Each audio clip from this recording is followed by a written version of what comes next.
7 minutes to 9 is the time, loathed by commuters who get caught up in its jams. But when the M25 was finally opened 30 years ago today, it was hailed as a solution to London's traffic problems. The 117-mile stretch of road is now the busiest motorway in Europe, with around 200,000 vehicles using it every day. The construction of this was a mammoth feat of engineering. It cost £1 billion. It used more than 3.5 million tonnes of asphalt. Let's take a look at its history. I've been driving in my car. It don't look much, but I've been far. I drive up to Maswell Hill.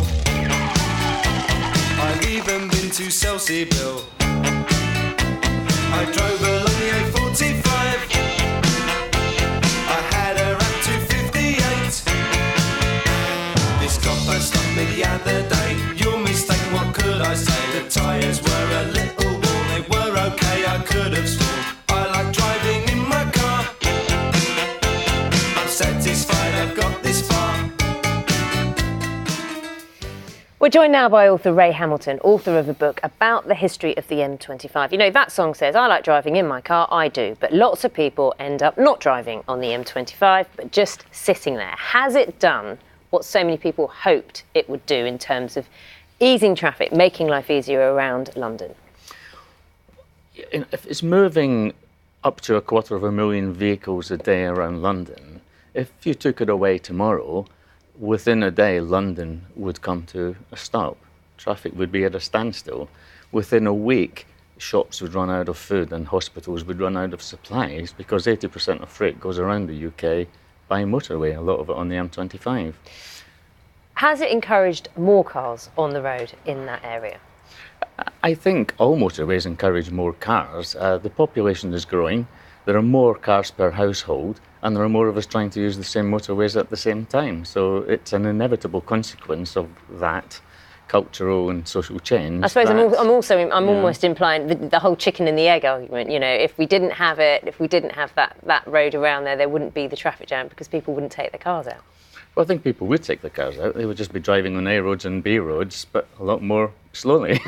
On the face of it, Ray, it's a bit of a dry subject to write a book on. Some roads have a kind of romance about them, don't they? You know, roads to places. Is it necessarily the fact that it just goes round and round that it doesn't...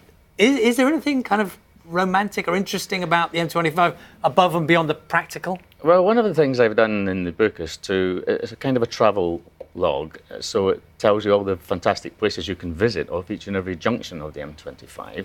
Beautiful towns and villages, great palaces, castles and stately homes, and some very, very unusual nuggets as well that you would never know were there unless you went looking for them. So people kind of forget that they're, you know, we just think about a bit of tarmac to get from A to B, but you're saying that, you know, there's much more to it than that. Absolutely, and people are using it to go on holiday. They're using it for day trips. They're using it for all sorts of good reasons. It's not just commuters who are stuck there in the rush hour all the time.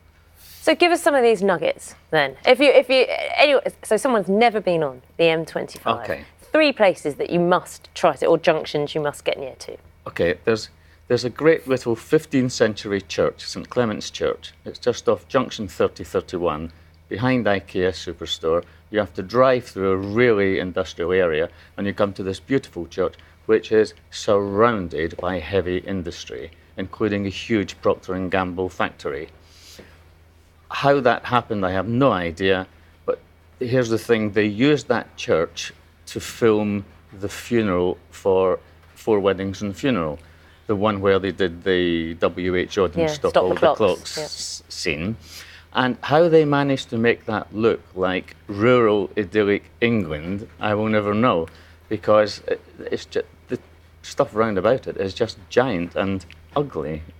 The thing is that that's not on the M25, is it? For obvious reasons. That's off the M25. So, Yes. I mean, as you're driving around the M25, are there landmarks? Are there moments of interest that possibly people are every day just shooting past and paying no attention to? Yeah. On the northern stretch, there is good visibility. And I can only imagine that's because the conscientious objectors in the 70s and 80s objected less strongly than on the southern end because it's largely hidden from sight.